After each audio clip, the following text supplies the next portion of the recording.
Babies. My baby is asleep in my arms.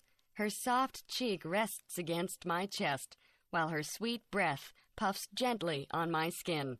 Her tiny lips are puckered a bit, her little eyelids flutter. I wonder what she dreams about as she sleeps. Does she dream? I have heard her whimper in her sleep. Sometimes she awakens with a scream. What is so scary in her little baby dreams? Once I heard her giggle as she slept.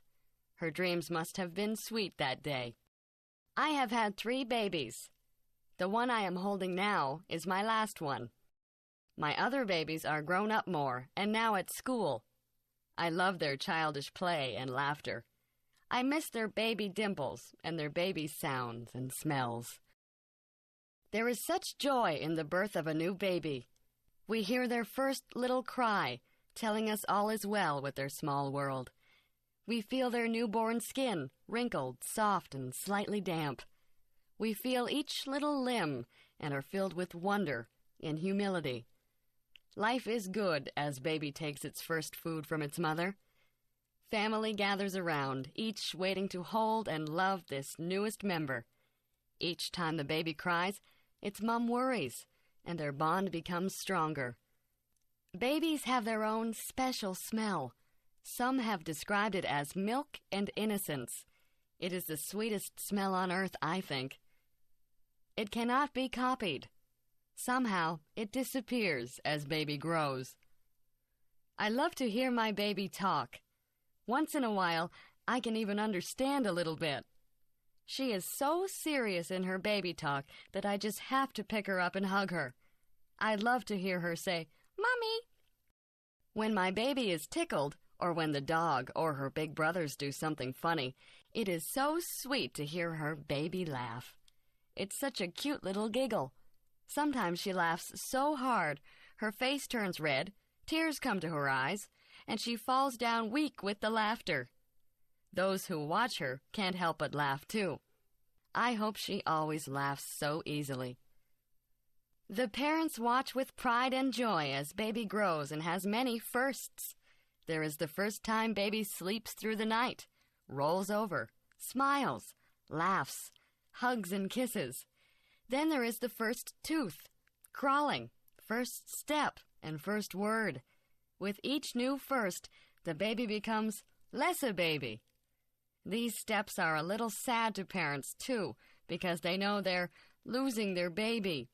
However, to a mother, even an adult child is still her baby. My baby is not perfect. Sometimes she gets mad or whines for no reason. But to me, she is still beautiful. Her smiles more than make up for her tears. Her hugs wipe away when she's been bad. I intend to cherish each moment with my baby while I can. Bedtime. I am almost 9 years old and my bedtime is 8:30 p.m. I think that is so unfair.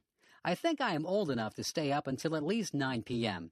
My parents say that I have to go to bed early because I have school the next day. I can't wait until I am grown up and can stay awake as long as I want. Even though I think I should be able to go to bed later, I do like our nighttime routine. At about 8:15 p.m., my mom sends us upstairs to put on our pajamas. When we come back downstairs, we read together.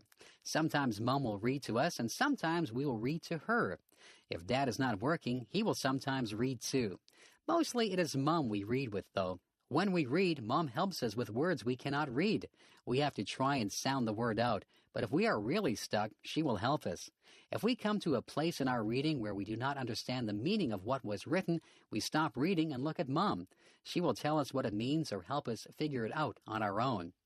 After we are finished reading, we say goodnight to everyone in the house. First, we say goodnight to Mom and give her a hug and a kiss. Then we do the same for Dad, then our little sister, and then our dog. Afterwards, we go upstairs and brush our teeth. I have to do special stretching exercises for the muscles in my chest and legs, or I get pains when I run and play. I do my stretching before I get into bed. After my exercises, either my brother or I turn off the lights. We share a bedroom, so we take turns turning the light off. Before we get into bed, we say our prayers. After we get into our beds, my brother and I talk to each other for a long time. We tell each other about our day or about what we hope will happen in the future, about our friends and all sorts of other important things. After a while, we get so tired we just fall asleep in the middle of talking. Even though we go to bed at 8:30 p.m., we talk so long we don't go to sleep until about 10 o'clock p.m. I still do not know why I have to go to bed so early when I'm not even tired. Why do I like mathematics? Sometimes there is a problem in life that has no answer. Perhaps a child has trouble learning. Perhaps someone becomes ill. Perhaps there was love, but now there is conflict. These problems are hard to solve. There is no single answer. Many people have opinions on what is the best answer. But in mathematics, there is an answer, a single answer that is right. There is no doubt. There is no argument. This answer is right. If we ask, what is 5 plus 7? The answer is 12. If we ask, how do you raise a child? The answer would depend on the child and the parents. Sometimes there is more than one way to reach an answer. Imagine we want to find the area of a triangle. The triangle has a right angle. The two sides surrounding the right angle are 20 millimeters and 30 millimeters. The formula for the area of a triangle is 1/2 of base height. We could consider the 20 millimeter side as the base and 30 millimeters as the height. We could consider the 30 millimeter side as the base and the 20 millimeter side as the height. Both ways would produce the same answer. The area is 300 square millimeters. Alternatively, we could consider the base as the third side of the triangle, and then we would have to draw a height and measure it. The height would be neither 20 nor 30. But still, we would end up with the same answer. In math, the answer does not change. Another reason I like math is the way it brings order. There can be a whole set of numbers or a whole set of measurements that mean nothing until mathematics organizes them into a pattern. An average number can be found. Graphs can be drawn. The spread of the numbers and probabilities of a certain number happening can be calculated. This is like having a whole lot of dirty dishes after supper. Applying math is like washing and sorting the dishes and putting them back into the cupboard. Math is a powerful tool. Math should be our friend, and we will find more ways to use it to better our lives.